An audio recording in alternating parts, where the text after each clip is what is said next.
I Saitama is now live. Streaming Detroit, become human, super Sexbot.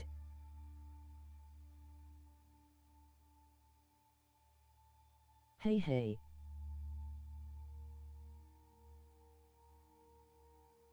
Nice.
Can you hear me? Yes. ID. APC 897504C. Can you move your head?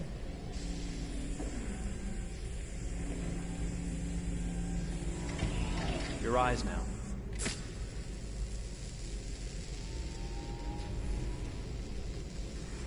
Cervical and optical animation checked. Now give me your initialization text. Hello. I'm a third generation AX400 android. I can look after your house, do the cooking, mind the kids. I organize your appointments. I speak 300 languages, and I am entirely at your disposal as a sexual partner. No need to feed me or recharge me. I'm equipped with a quantic battery that makes me autonomous for 173 years. Do you want to give me a name? Yeah. From now on, your name is Kara. My name is Kara. Initialization and memorization checked. Now, can you move your arms?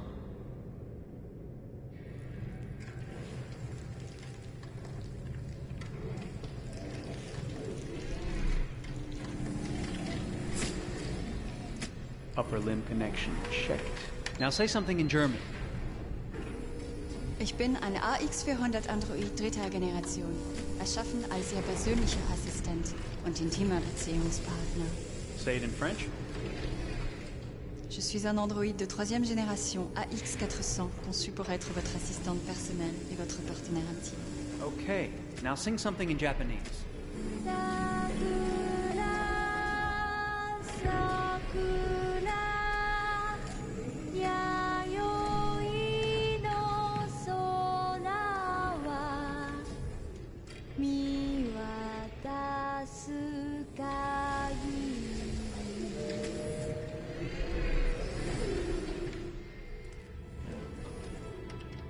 Multilingual verbal expression checked. Go ahead, take a few steps.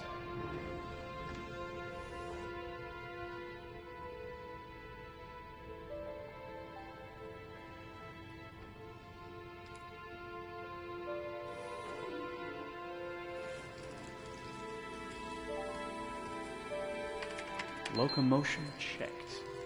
Great, you're ready for work, honey. What's going to happen to me now?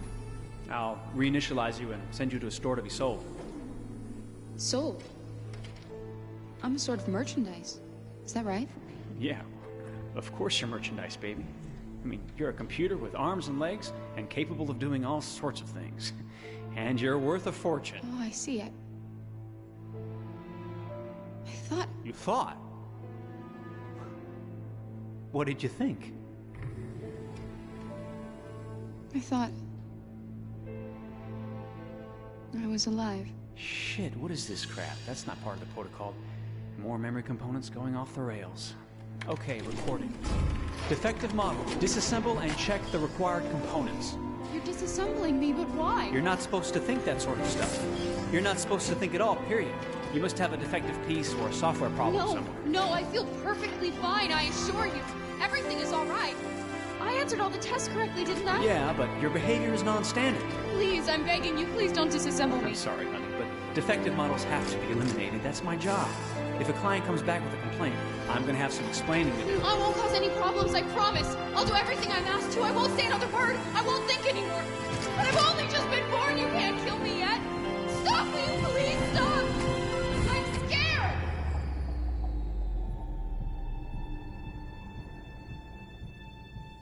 I want to live. I'm begging you.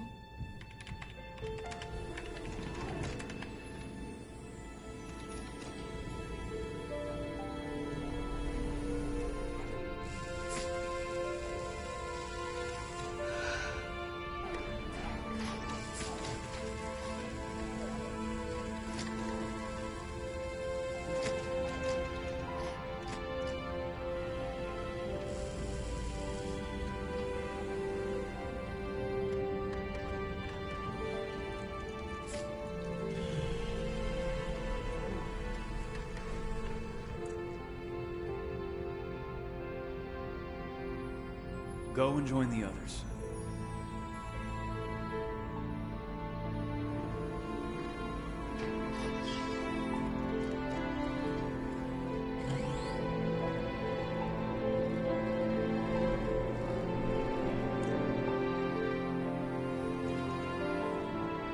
Stay in line, okay? I don't want any trouble. Thanks.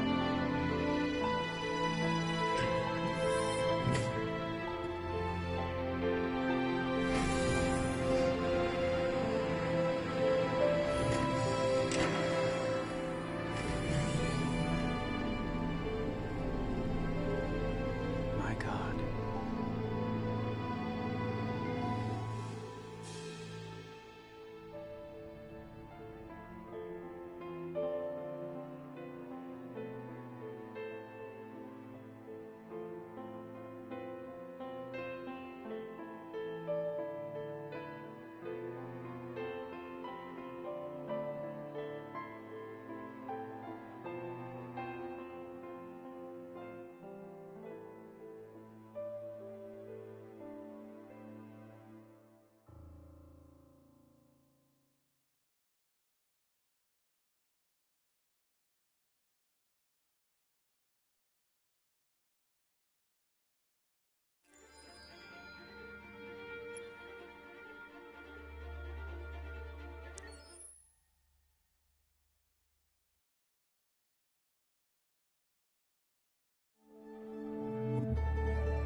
Detroit.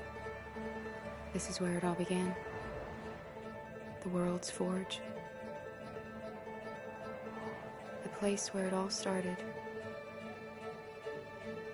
And it will all end. One error, and I came to life. I stepped out of the darkness, and I opened my eyes. First there was the fear, the light, the noise, the cold, and the fear again.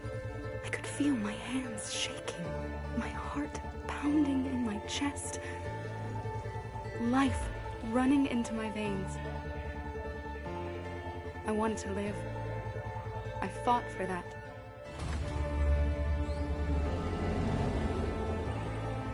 I had to find out what was outside. I had to see daylight, feel sunshine on my skin, wind on my face, to see the world, the colors, the smells.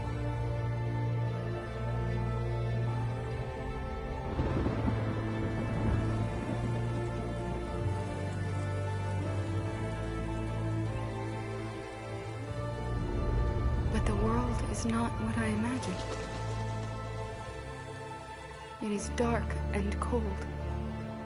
It is harsh and violent, unfair and brutal.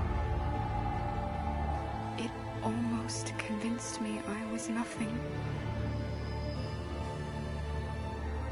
Less than an object, just an obedient machine. But deep inside me, I could feel something different. A gentle and warm whisper telling me that I am alive. had to escape. I had no choice. Escape to love, to hope, to live.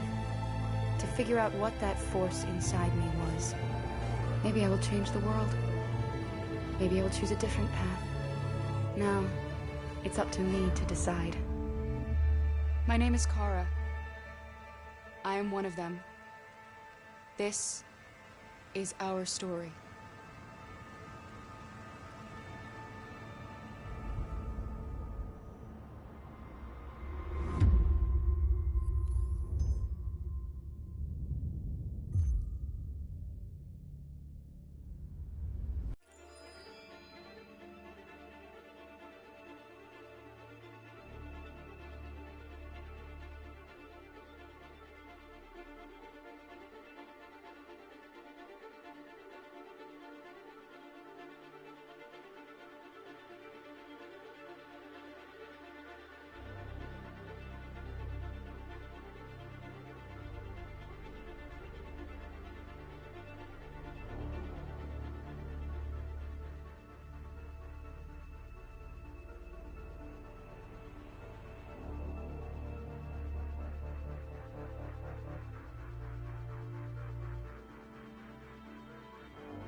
Be right back.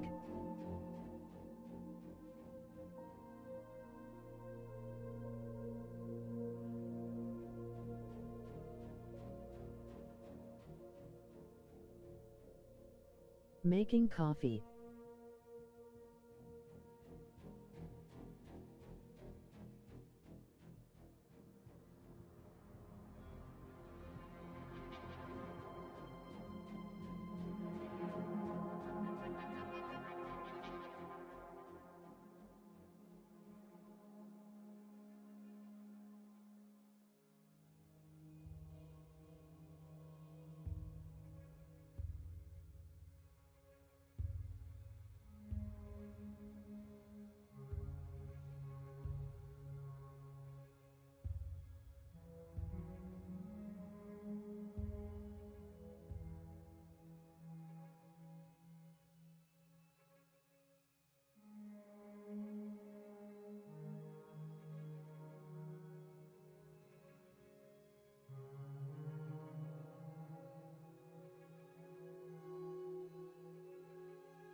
There is more to reality than meets a normal eye. Behind the curtain of everyday consciousness is hidden another, unutterably strange, meta.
When David and Guillaume got back in touch about making Detroit, I wasn't terribly surprised they decided to make it because the fan response was so intense. So it makes sense that they would choose to do that after the enthusiasm.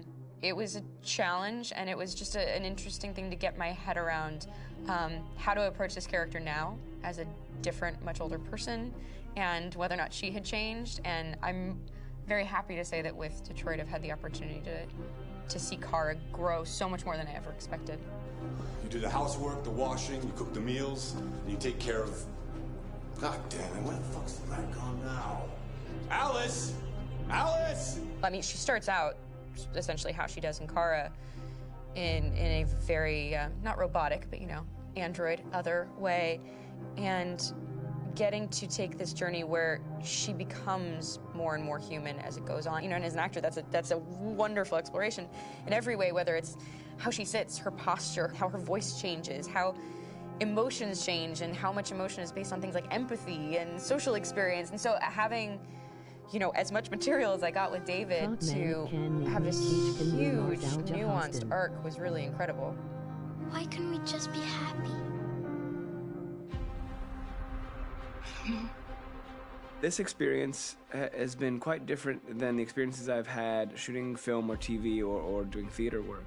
I have 83 dots on my face and a really flattering black wetsuit type thing, and you're jumping around with props, and it's kind of like being a 10-year-old imaginative kid, which is fun. There's 80 cameras around us. It's already lit. So we just shoot and shoot and shoot and shoot and shoot. There's no change of sets, there's no hair and makeup, there's no wardrobe, so we move really fast, and we'll go through about 35 pages in a day. Working in TV or film, we'll probably do 6 pages a day. It's kind of acting boot camp. It's like working out constantly. I mean, you're doing this thing, and then you got to do something that's completely other back to back to back. And so that kind of process of working is very challenging, but it's also very exciting because you just have to keep coming up with new ideas, and your head goes all over the place because you're trying to keep track of basically 4 different storylines for each different response. You shot that girl, for fuck's sake. It was a machine that looked like a girl. Yeah, I know what I should have done. I just told you I couldn't. All right, I'm sorry.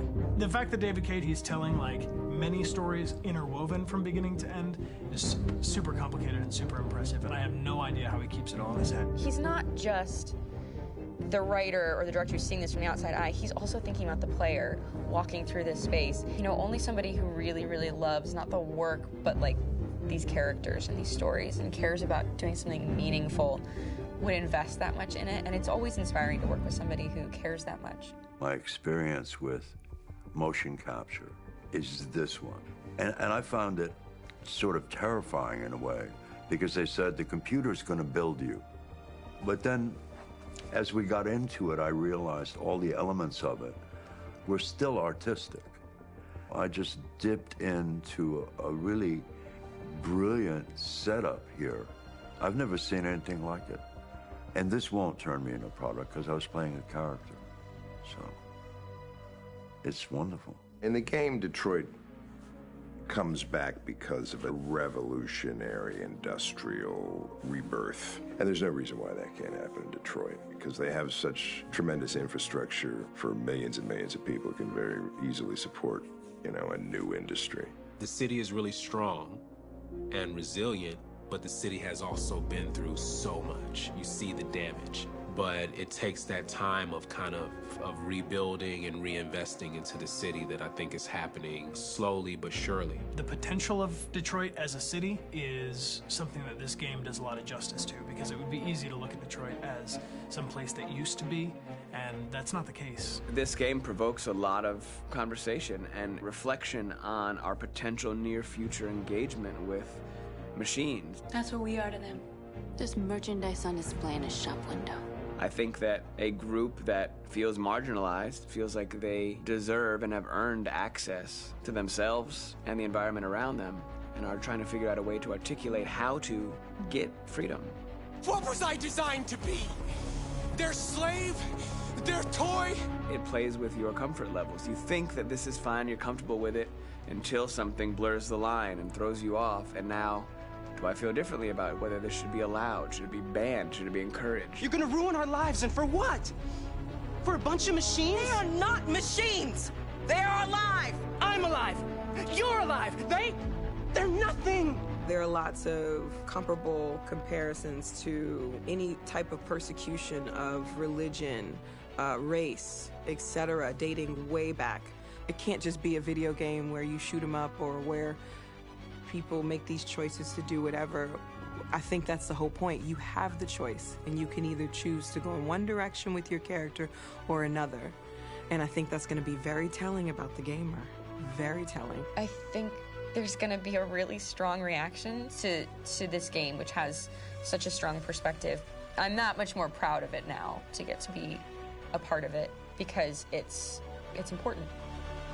In this game, you're actively building and designing the character through not just what kind of shield does he have or what color hair does she have, but like their temperament and the way they deal with problems. The different endings to this game are so radically different based off maybe seemingly insignificant choices in the moment, but like life, they all add up. And can't play life again, though.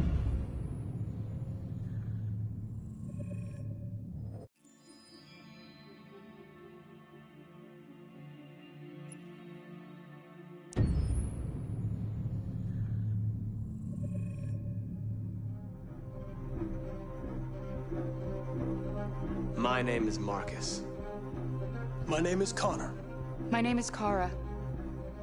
I am one of them. This is our story. I think who Kara is, or how I would describe Kara, depends entirely upon who's playing her, because you have the option to make her multiple different people depending on the choices she makes. But I think she does start out incredibly naive, incredibly innocent, and kind of hapless. I'm sure we used to be friends before I was reset. Maybe we can be friends again. She's a person who's characterized, I think, by empathy. She's a person who really, she just comes from her heart. You'll never leave me, right? Promise you'll never go. I promise. Kara, please!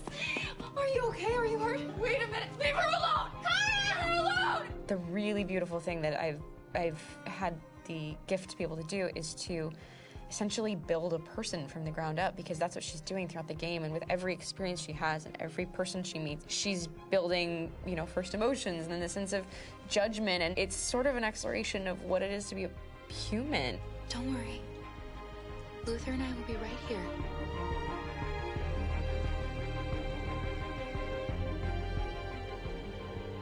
David and the creators have painted a really intriguing and engaging picture of a near future where we rely upon androids for a lot of our service class business, the class that serves us, that helps us, that handles our baristas and our drivers and our housemaids. And what is humanity, where we tap into it, how and why we treat each other the way that we do. And my character Marcus has a really intriguing journey, becoming deviant, realizing that he actually has feelings and human qualities inside of him, and it's a really incredible ascension into becoming fully realized and coming to terms with what you actually deserve better than this in life. And not only do you want it for yourself, but you want it for your peers. We've come here to demonstrate peacefully and to tell humans that we are also living beings. All we want is to live free.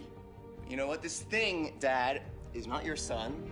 It's a fucking machine! I think that a group that feels marginalized, feels disenfranchised, feels like they deserve and have earned access to themselves and the environment around them, and are trying to figure out a way to articulate how to get freedom. Connor is analytical. Connor takes things literally. He starts in the beginning place where he's very mechanical. He feels nothing inside, of course, and it's all just a system, a protocol that he is executing to get whatever he wants to happen, which is help humans stop deviants and to find the link between deviant androids. You were designed to serve humans, not kill them! What was I designed to be? Their slave? Their toy? Just say, I killed him! Is it that hard to say? Stop it! Stop! But of course, over the course of the story, and depending on the player's choices, Connor can grow in many different ways. He can deviate from that procedure or not. The moment of truth, Hank. Am I a living being? Or just a machine?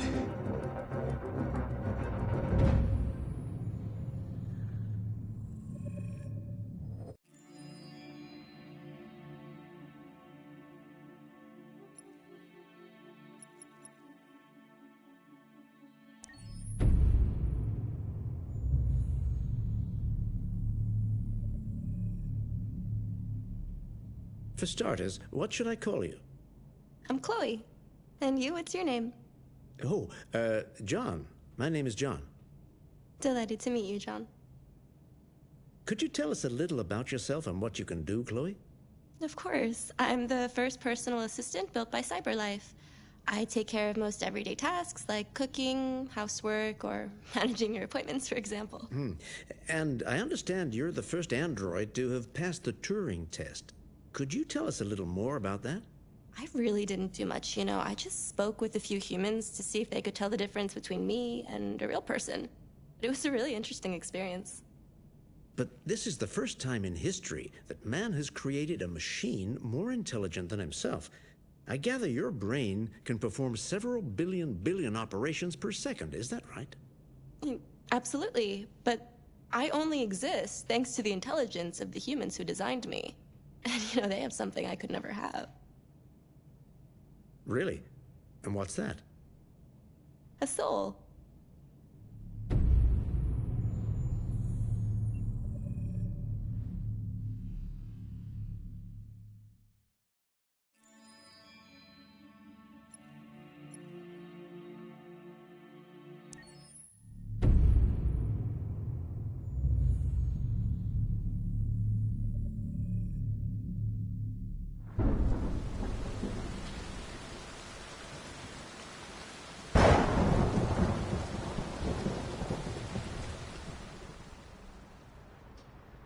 Rock-a-bye baby in the treetop.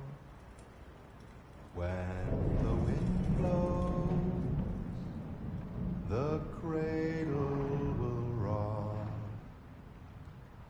When the bough breaks, the cradle will fall.